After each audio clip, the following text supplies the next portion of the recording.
Assembly నియోజకవర్గానికి స్వతంత్ర అభ్యర్థిగా అగ్గిపెట్టె గుర్తుపై పోటీ చేస్తున్నాను. నేను ఒక 10-12 రోజులుగా నాకున్న సన్నిహితులతో హితులతో అలాగనే శ్రేయోభిలాసులతో మేధావులతో దీని పట్ల బాగా ఆలోచించి ఒక నిర్ణయం తీసుకోవడం జరిగింది. ఏంటనంటే నేను చెప్పిన అభివృద్ధి కార్యక్రమాలు ప్రగతికి సంబంధించిన అంశాలతో పాటు ప్రభుత్వం ఇచ్చేటువంటి పథకాలని కూడా పారదర్శకంగా నిష్పక్షపాతంగా గెలిచొచ్చిన వెంటనే అర్హులైనటువంటి వారందరికీ కూడా అది అందేలాగా పార్టీలకు అతీతంగా అది ఖచ్చితంగా నిర్వహిస్తూ నా గెలుపు తర్వాత ఈ హిందూపురం నియోజకవర్గంలో ప్రతి ఇంటికి 1,00,000 రూపాయలు లబ్ధి చేకూరే గొప్ప ప్రణాళికతో నేను ముందుకొస్తున్నాను.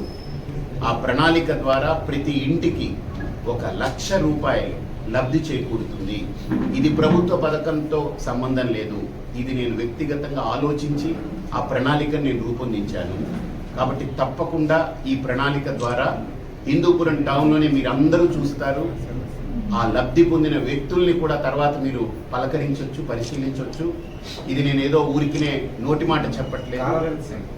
సర్వే చేసి దాని తాలూకా దానికి ఎలాగ దాన్ని అనుసంధానం చేయాలి ఆ అంశాలనేటువంటి చూసి ఖచ్చితంగా 1,00,000 లబ్ధి చేకూరేటువంటి ఆ ప్రణాళికని ఇంప్లిమెంట్ చేస్తాము.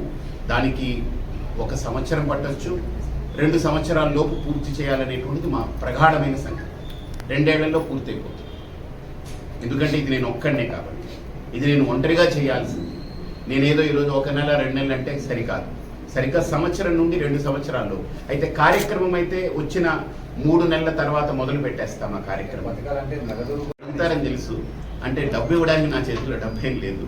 రెండోది డబ్బు ఇవ్వడం నా లక్ష్యం కాదు. వాళ్ళకి 1,00,000 రూపాయల లబ్ధి చేకూరేటువంటి ప్రణాళిక అది ఏమిటి, అది ఎలాగనేటువంటిది అద్భుతంగా తయారైంది.